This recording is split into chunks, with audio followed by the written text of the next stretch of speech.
భగ భగ భగమండే నిప్పుల వర్షమొచ్చినా జనగణమన అంటూనే దూకేవాడే సైనికుడు.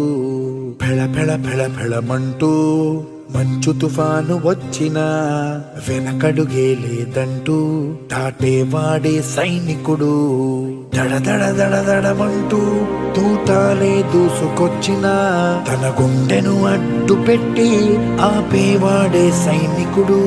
మరణాయుధాలు ఎన్నెదురైనా ప్రాణాన్ని ఎదురు పంపేవాడు ఒకడే ఒకడు.